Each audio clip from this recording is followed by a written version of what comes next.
Trump just pulled the trigger on what the Wall Street Journal called the dumbest tariff plunge with his China, Mexico, Canada tariffs, and things are already getting crazy. You've got Jon Stewart versus Elon Musk. What's really going on with the US-Ukraine fallout as European leaders scramble and we get surprising updates? We're gonna talk about all that and much more on today's brand new Philip DeFranco show. You daily dive into the news, how it's being covered, and how people are reacting to it. But first, a quick announcement because a lot of y'all demanded it last week. You can now get yourself a We the People Are Like So Over It tee or hoodie over at beautifulbastard.com. It really hits on just how so many people feel right now, more and more so. And while you snag 1 to 3 of those for you, your family, and friends, as a side thing, this week I'm running a 50% off sale on a number of other products. I'm talking our premium candles, journals, water bottles, hats, 2-packs, 3-packs, there's even more. So yeah, don't miss out. Get what you want while you can over at beautifulbastard.com. But that said, we have a lot of news to talk about today, starting with this. Well, it happened. Despite many of his supporters saying he wasn't gonna actually do it, he was just playing hardball, it was just posturing, President Donald Trump's massive tariffs against Canada, Mexico, and China that were announced last month have officially gone into effect. So for Canada and Mexico, that means a sweeping 25% tariff on many goods, while China got slapped with an additional 10% on top of similar tariffs imposed a month ago. Now with that, this isn't a one-way street. China wasted no time responding, and they slapped the US with retaliatory tariffs,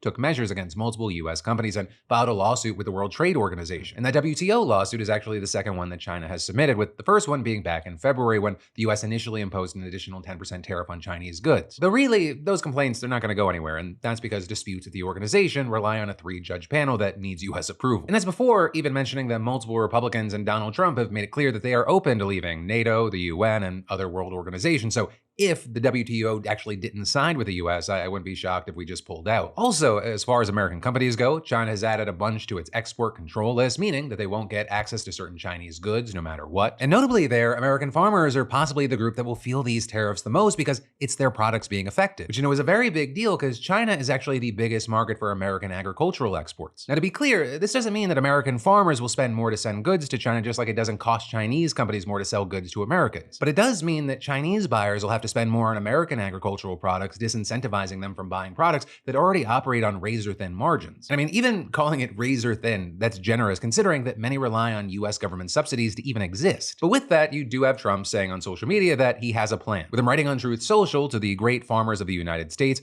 get ready to start making a lot of agricultural products to be sold inside of the United States. Tariffs will go on external products April 2nd. Have fun. However, that ended up causing a mini panic online, with many thinking that Trump was trying to say that he was going to tax American farmers who were trying to send their products abroad. Or that would essentially be an export duty, which is unconstitutional, as many pointed out. And at the same time, his post could be read as imposing a tariff on agricultural products from outside of the United States, leading to some confusion. Right, and all of this as the retaliation from Canada was similar. Right, so Canadians wanting to import many American goods will need to pay a 25% tariff, with more items being added in 21 days. And Canadians might really feel the pain, with Immigration Minister Mark Miller warning that up to 1 million Canadian jobs were at risk, and adding, "We can't replace an economy that is responsible for 80% of our trade overnight, and it's going to hurt." With one of the industries that'll likely get slammed by these tariffs being the automobile industry. Right, and that because much of its production spans the US, Canada, and Mexico. With us seeing, for example, the BBC having a great outline of just one part: pistons. Right, with that, aluminum is sent from Tennessee to Pennsylvania to be turned into rods. From there, it goes to Canada to be shaped and polished, which means an additional 25% on the cost. It then goes to Mexico to be turned into pistons, and from there, it goes to Michigan to be added to an engine. But before that, the American importer needs to pay Uncle Sam another 25% tariff. Also, speaking of Mexico, as I'm recording this, they just said that they expect to respond on Sunday. And all of this as the response to the tariffs have been wide-ranging. Right, I mean, one of the things we saw is Canadian Prime Minister Justin Trudeau giving a somber speech this morning. I want to speak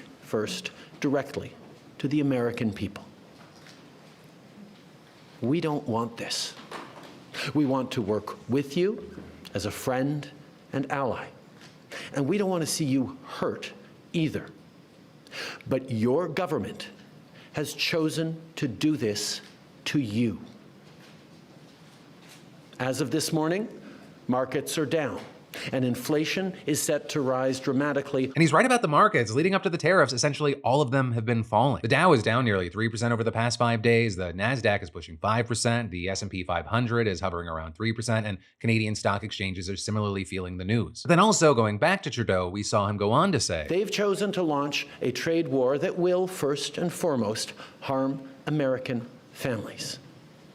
They've chosen to sabotage their own agenda that was supposed to usher in a new golden age for the United States. And, one of the things that Trudeau was particularly upset about was that Trump had justified the tariffs as a response to Canada not doing enough to stop fentanyl from being smuggled across the border. But as Trudeau pointed out, and as we have reported in the past, less than 1% of fentanyl actually comes across the Canadian border. But really, none of that matters, as the goalpost has now been moved, with Trump also claiming that Canadian banking laws are not fair and writing this morning. Canada doesn't allow American banks to do business in Canada, but their banks flood the American market. Oh, that seems fair to me, doesn't it? To which Trudeau actually said, I heard he talked about banking again this morning in a tweet, which doesn't make any sense because American banks, there's about 16 American banks currently active in Canada holding about $113 billion worth of assets in this country. So the American banks are alive and well and prospering in Canada.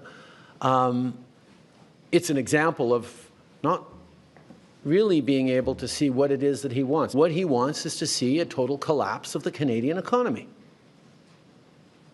because that'll make it easier to annex us. Now, granted, Canadian regulations for banks are pretty strict, but their law does allow American banks to even operate on the retail side of things. And, the list of American banks currently operating in Canada includes some of our biggest, like Bank of America, Wells Fargo, Citigroup, US Bank, JP Morgan, and Northern Trust. And in total, American banks actually account for half of all assets held by foreign banks in Canada. We also saw after this Trudeau going on to stress that Canada will never be the 51st state, while also conceding that, yes, the US can certainly hurt the Canadian economy. Trudeau, seemingly, like many, also confused about the change in US foreign policy. The United States launched a trade war against Canada, their closest partner and ally, their closest friend. At the same time, they're talking about working positively with Russia, appeasing Vladimir Putin, a lying, murderous dictator. Make that make sense. Now I want to speak directly to one specific American, Donald. Now, it's not in my habit to agree with the Wall Street Journal, but Donald, they point out that even though you're a very smart guy, this is a very dumb thing to do. We two friends fighting is exactly what our opponents around the world want to see. Which, if you didn't see the very right-wing Wall Street Journal op-ed board, they put out a piece called "Trump Takes the Dumbest Tariff Plunge," with them then going on to say, "We courted Mr. Trump's ire by calling the Mexico and Canada levies the dumbest in history, and we may have understated the point. Mr. Trump is whacking friends, not adversaries. His taxes will hit every cross-border transaction, and the North American vehicle market is so interconnected that some cars cross a border as many as 8 times as they're assembled." Also, I'll say, in addition to Trudeau, elsewhere in Canada, we've seen local leaders pushing for a harsher response. Like, for example, you had the Premier of Ontario, Doug Ford, wanting to cut off energy to the United States and is encouraging all the provinces to do the same. And on top of that, he wants to block exports of key materials like uranium and potash. I mean, even in the United States, we've seen a lukewarm response to the tariffs, with, for example, Republicans like Rand Paul tweeting out, "US tariffs inevitably bring Canadian, Mexican, and Chinese tariffs, which means higher prices for lumber, steel, aluminum, and more expensive homes and cars." And adding, "Retaliatory tariffs lead to lowered US farm exports, lowered bourbon exports, and less international shipping. Tariffs are taxes, and if you tax trade, you'll get less trade and less prosperity." But with all that said, you have some claiming that we're already seeing the tariffs be successful. Right in that, because you have companies like Apple announcing plans to spend $500 billion within the US over the next few years. With that money said to be split between expanding manufacturing as well as training new hires and projects like Apple TV productions. But you also have Oracle, OpenAI, and SoftBank all announcing that they were spending $500 billion on a new company called Stargate that would focus on AI infrastructure across the US. So the latest so-called win for those who support tariffs is TSMC. Right in there, the Taiwanese chip manufacturer that essentially all advanced computing relies on. And yesterday, they announced they wanted to spend $100 billion to grow its US manufacturing operations. A move that'll expand their American manufacturing to 4 fabrication plants in total that will range from manufacturing chips to assemblies that combine components into advanced systems. With Trump praising the move, saying, "This is a tremendous move by the most powerful company in the world.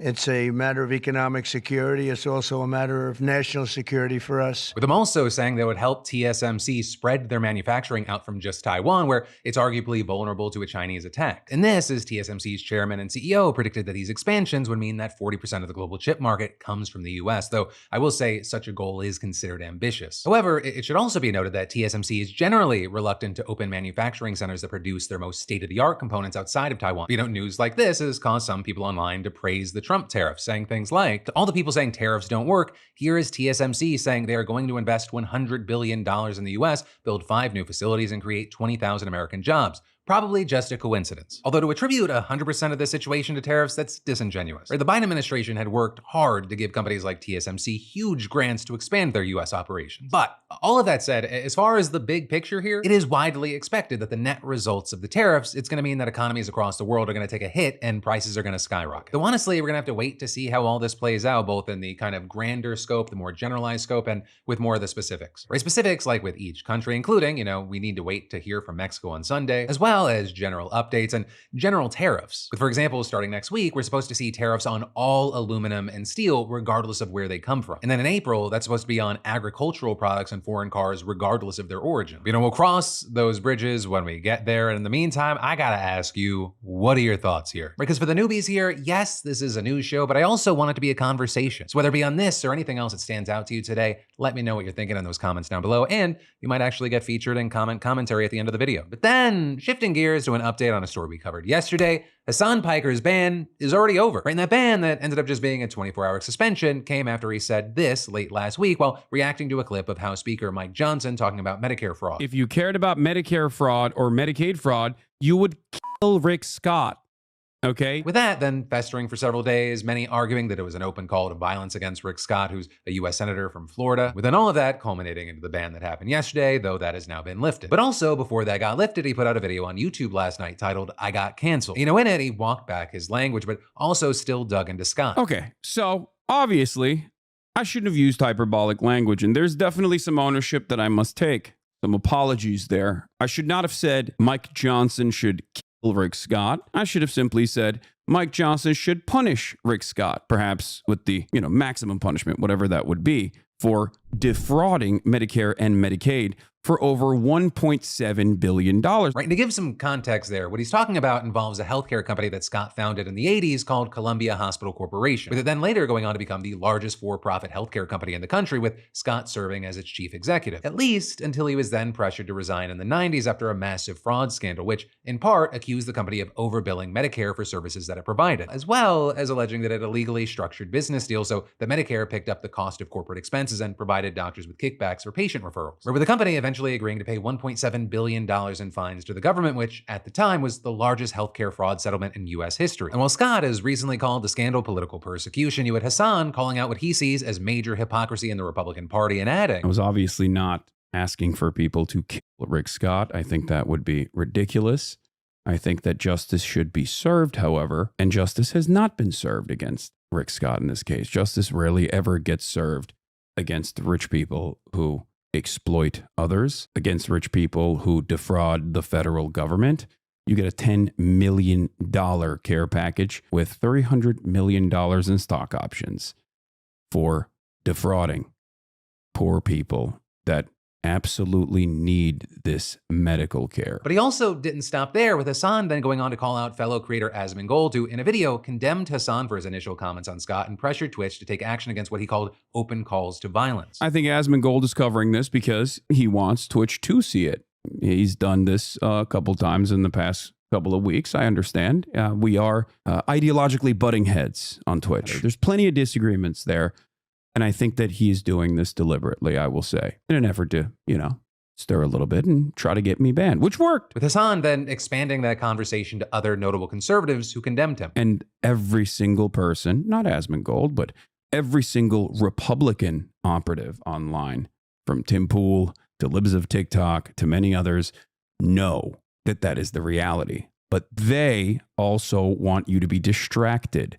They don't want you to realize that this is what the Republicans are doing. Right, and as far as the other aspect of this story, what are the reactions online to Hasan's quick unbanning? Some have been celebrating, some calling this par for the course and a reason why you can't take Twitch seriously. But with that, I'll pass the question off to you. Which of those two camps, if either, do you find yourself landing in, and why? And then we'll get to more news in just a moment, but first, are you tired of soaked shoes at your kids' soccer games? And not just their shoes, but you getting drenched from head to toe. Well, that is where our sponsor, Vessi, comes in, because they offer more than just sneakers with their waterproof jackets, gloves, and more. And their sneakers, like all of their products, they're built for real life. Kids games, chasing your dog through wet grass, or surprise downpours. Vessi handles any terrain from sand to snow and everything in between. I recently grabbed a pair of their concrete gray weekend sneaks, and they've seamlessly blended style and functionality, right? These shoes have the look of stylish footwear, yet are actually designed like rain boots. It makes them a great match for everything from jeans to gym shorts. And comfort, it's like wearing a sock. Whether it's daily walks, weekend hikes, or just looking put together in any weather, Vessi has you covered head to toe. Take on any adventure without worrying about the weather. Vessi has you covered, offering waterproof protection, comfort, and readiness for anything. Just go to Vessi.com/DeFranco and get an automatic 15% off your first order at checkout. That's Vessi.com/DeFranco. Get them now while they still have your size. Trust me, your feet will thank you. But then from that, next up, let's talk about Jon Stewart versus Elon Musk. Because if you didn't see, last week, Elon tweeted that he'd be willing to talk to Jon on The Daily Show if the show airs unedited. And a lot of people were like, oh really? With the Daily Show account even responding, they would be delighted to have him on. But then, last night, Jon taking to the desk to say he thought long and hard about the decision and... But after thinking about his offer, I thought, you know, hey, that's actually how the in-studio interviews normally air. is unedited, so sure. We'd be delighted. As a matter of fact, let me sweeten or unsweeten the pot. The interview can be 15 minutes, it can be an hour, it can be 2 hours, whatever. I'll be honest, I don't think this network makes any other programming. But he then did note that there would likely be some obstacles to the situation that Elon himself proposed. Because over the weekend, Elon took some shots at Jon, saying he is, quote, much more propagandist than it would seem. And on the same day he tweeted he would do a Daily Show interview, Elon also suggested that Jon was too set in his ways and not bipartisan enough to talk to. Right? And so it kind of felt like Elon was trying to leave the party before he even got there. And to that, you had Jon saying... Again, the guy who custom-made his own dark MAGA hat that he wears to opine in the Oval Office with the president who he spent $270 million to elect, thinks I'm just too partisan. With him then going on to say that if, Elon wants to go on the show, great. If not, fine, but whatever happens, it should have nothing to do with Elon Musk pretending that he has standards of neutral discourse. All of which, resulted in a ton of headlines, people really grabbing onto the fact that this kind of serves as a formal offer to have Elon on The Daily Show and that the ball is now in Elon's court to RSVP. Right, and all of this, of course, getting a ton of attention online, and while some seem pro-Elon, a lot of people were just calling Elon a coward, assuming that he'd be too scared to go on the show. Ultimately, we'll have to wait to see if Elon goes on the show or he scurries away and looks kind of like a pathetic coward. Especially because I just think that it is outrageously just insane and disingenuous for him to act like, oh, well, I'll only go somewhere where they're neutral like I am. But then, next up, we need to talk about Donald Trump now suspending all U.S. military aid to Ukraine, or with a pause reportedly applying to all American military aid not currently in Ukraine, including weapons being transported on aircraft and ships or waiting in transit areas in neighboring Poland. And so with that, it's unclear right now exactly how much aid is being affected, but notably there, Biden left nearly $4 billion in military assistance approved by Congress unspent when he left office. And then, of course, Donald Trump hasn't approved any new aid under his own presidential authority since taking office. So that's why with that, you have the New York Times claiming that this decision affects more than $1 billion in arms and ammunition in the pipeline and on order, but just how much more is unclear. The Times also noting that the pause applies to the delivery of equipment from Pentagon stockpiles through something called the Ukraine Security Assistance Initiative, which has until now provided the country with money that had to be used to buy new military hardware directly from American defense companies. And so then, with all that, you might have the question of, well, how long will this pause be in effect? And there, at least according to an anonymous White House official, the decision could be reversed if Zelensky demonstrates a so-called good faith effort to participate in peace talks, with the official saying President Trump has been clear that he is focused on peace and saying we need our partners to be committed to that goal as well. We are pausing and reviewing our aid to ensure that it is contributing to a solution. Though, of course, with that, as we've talked about, there have been many who argue that Trump's increasing alignment with the invading, occupying power that is Russia, that is a greater obstacle to peace than anything else. But going back, he began negotiations with Russia to end the war without including Ukraine or NATO allies. And since then, he has basically blamed Zelensky for the war, called him a dictator, and publicly berated him in the Oval Office. As well as us seeing him last night ominously saying that the Ukrainian president won't be around very long if he doesn't make a deal. Not to mention, his administration's also now reportedly drawing up a plan to restore ties with Russia and lift sanctions. And all of this seemingly without getting anything out of Russia in exchange, which is why you have many saying that Vladimir Putin is the clearest winner in all of this, including, and perhaps especially because, this latest decision to pause military aid. Because as long as that aid is suspended, he can use the time to advance his position on the ground in Ukraine. And in fact, he may just decide not to negotiate at all, or if he does, he'll be encouraged to ask for even more, including Ukrainian demilitarization and neutrality. But there's also seeing one expert right now arguing that the nightmare scenario is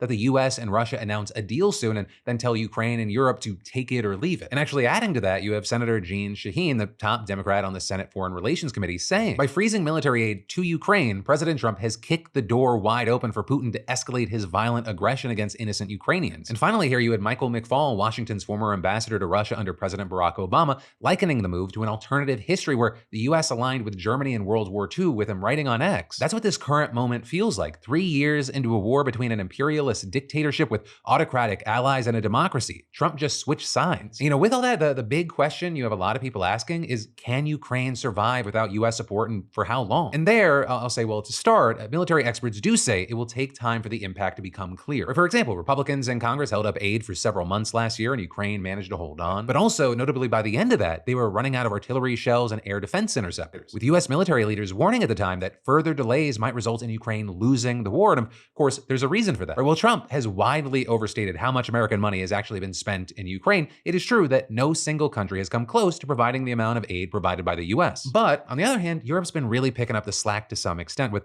one expert even saying about the pause, it's pretty significant, but not nearly as impactful as it would have been earlier in the war, because Ukraine is far less dependent on direct US military assistance now. You know, touching on that, according to the Kiel Institute for the World Economy, Europe as a whole has clearly overtaken the US in terms of Ukraine aid. Though notably, in terms of just military assistance, the US still outspent Europe by a couple billion. But in any case, on top of that, recent estimates reportedly suggest that only 20% of total military hardware supplied to Ukrainian forces is now from the US, with 55% being home-produced in Ukraine and 25% being from Europe and the rest of the world. And so 20%, it may be less than many Americans have been led to believe, but it is also still a lot. And most notably, right, that 20%, according to at least one expert, is the most lethal and the most important. But in particular, Ukraine relies on the US for its air defense. And that is because only American-made Patriot missile defense systems are capable of shooting down Russian ballistic missiles. And so with all that, Ukraine, of course, isn't ready to give up on working with the US. Right, today, you actually had Zelensky putting forward specific terms to halt the fighting and work toward a long-term deal, writing on X, my team and I stand ready to work under President Trump's strong leadership to get a peace that lasts. And going on to say, we are ready to work fast to end the war, and the first stages could be the release of prisoners and truce in the sky, ban on missiles, long-range drones, bombs on energy and other civilian structure, and truce in the sea immediately if Russia will do the same. With them then thanking America and Trump specifically for past support, expressing regret about the Oval Office meeting, and reaffirming his readiness to sign the minerals agreement that was originally meant to be signed on the day of the meeting. And actually on that note, it's being reported that Trump is planning to announce that the deal will be moving forward in his address to Congress tonight. An address that'll actually be live streaming tonight, so make sure you subscribe, turn your notifications on, and or just come back around 8:30, 9 p.m. Eastern. But still, with what I was saying, as of recording, it remains to be seen whether this will change the situation in terms of US military aid. And in any case, in the meantime, none of this has eased the pressure on Ukraine's European allies to step it up. And notably there, they were reportedly blindsided by the aid freeze, with, for example, a Polish foreign ministry spokesperson claiming the decision was made without any information or consultation, neither with NATO allies nor with the Rammstein Group, which is a group of 57 countries that has coordinated aid to Ukraine during the war. And this, as senior British officials were reportedly unaware of a plan as of late last night, even though members of the UK and US cabinet have been speaking frequently on the phone in recent days. But despite being left in the dark, the response has been pretty swift, with us seeing, among other things, the president of the European Commission yesterday announcing plans to increase defense spending that could potentially mobilize as much as 800 billion euros. There's also a growing number of officials in Europe and elsewhere calling for frozen Russian assets to be seized to directly compensate Ukraine, which, you know, is an idea that's been floated for a while, but has been gaining more and more momentum in just the days since the pause on aid. Which, to give you some additional context there, the US, EU, and other allies froze roughly $300 billion owned by Russia's central bank after Putin invaded Ukraine in 2022, with the aim there being to punish him for his unprovoked attack and to cut off funds that he could use to wage war. And notably, the bulk of the funds, about $250 billion,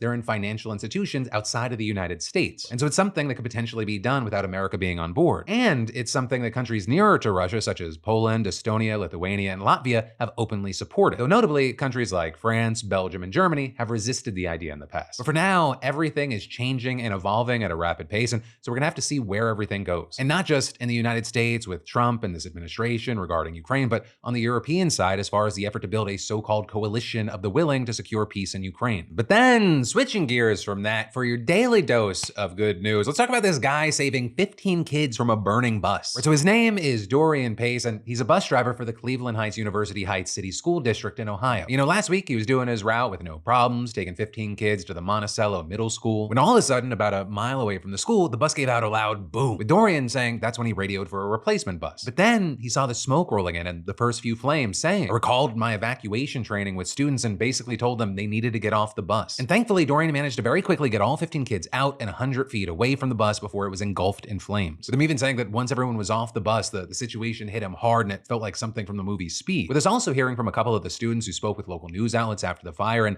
they were just singing Dorian's praises and saying, "The bus just caught on fire. We were all scared. We called our parents. But luckily, the bus driver got us all safe.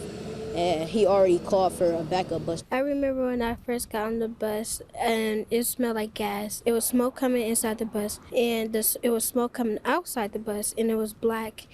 And then that's when Mr. P told us to get off the bus quickly. He was the hero of the bus and we didn't know what to do. So he saved us. And she definitely wasn't alone there. I mean, just yesterday during the Cleveland Heights City Council meeting, he was honored and given a special coin by the Ohio Public Safety Director. With Dorian there being told he should be, quote, "so incredibly proud of what you did that day." And after receiving the coin, Dorian got a little choked up at the podium saying, "That'll make me tear up here."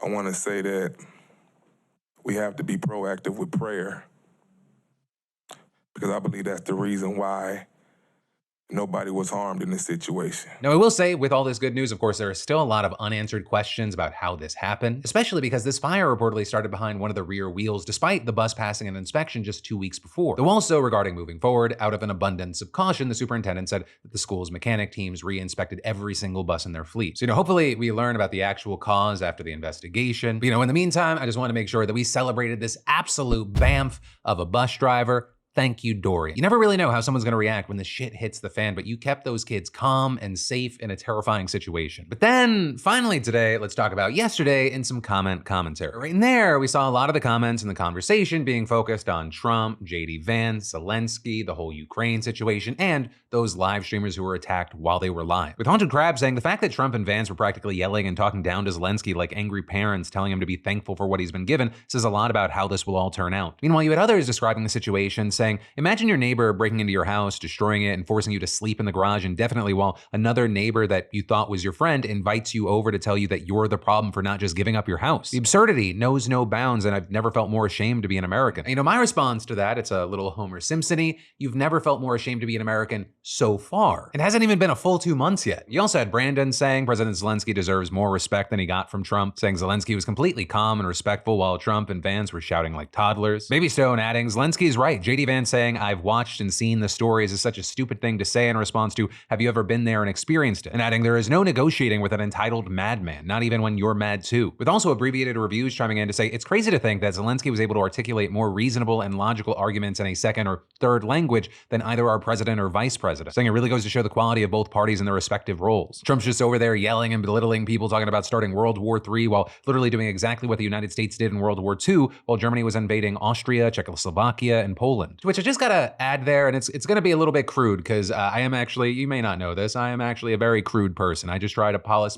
myself for this show. For as much big and bad game as Donald Trump talks, he's hitting him with the, hey, you listen to fucking me. When it comes to Russia, it feels like for whatever reason or reasons, Donald Trump gets in the cuck chair. He's like, they got nukes, World War III. It's like, motherfucker, you lead the #1 superpower in the world. And you seemingly act like that with everyone except Russia. And again, this is like an opinion area. I like to separate it from the general news coverage, but it's jarring. Where there's the dance of diplomacy and negotiations, and then there's whatever the fuck this is. But then, moving on to the news of the live streamers who were harassed, stalked, and attacked, we had the Brit Call saying the psycho guy coming out of nowhere with, I'll kill you is so scary. He started so seemingly normal when he first came up to them an hour before. It's scary, you never know what people's intentions are. Which to that, I'll say, if you talk to almost any woman, they have, weird, creepy harassment sort of stories at the very least. The shit that we're seeing here, it's part of the reason that many women think that the most dangerous thing thing you can say to a man is no. And like with so many stories we covered in the past, you'll have a woman that tries to like kind of like laugh things off or like change the subject or just do something to deflect rather than having to be like no. And then people will always come out of the woodwork and be like, well, why wasn't she clear and just said no? And on that note, you had Ivory as well saying women can literally be filmed live on air being harassed and threatened for just saying no, and they'll still get the what were they wearing type comments. Gross. Everything about that situation is gross. But then the final thing that I'll add is I also love seeing just the smattering of comments of people that loved the James Harrison story yesterday, with some even claiming that they are alive today because of Harrison's donations. And many of y'all have been saying, you know, keep up these positive stories near the end, which I will say I will continue to try. Right? And that because you're not the only one that's benefiting from that situation. I kind of feel like us searching those stories out, it's something that gives me at least a little hope in humanity every day, which I need so much these days. But that, my friends, is the end of your Tuesday evening dive into the news. So I'll leave you with two things. One, just a friendly reminder, if you want that We the People tee or hoodie, snag that and or get it on the 50% off sale over beautifulbastard.com while you can. Links in the description. And two, make sure you have notifications turned on because I should be going live tonight, and it also just lets you know when I post new videos. So there, as I always say, I got a brand new show for you every Monday, Tuesday, Wednesday, and Thursday at 6 p.m. Eastern, 3 p.m. Pacific. Thank you for watching. I love yo faces, and I'll see you right back here tomorrow and or tonight.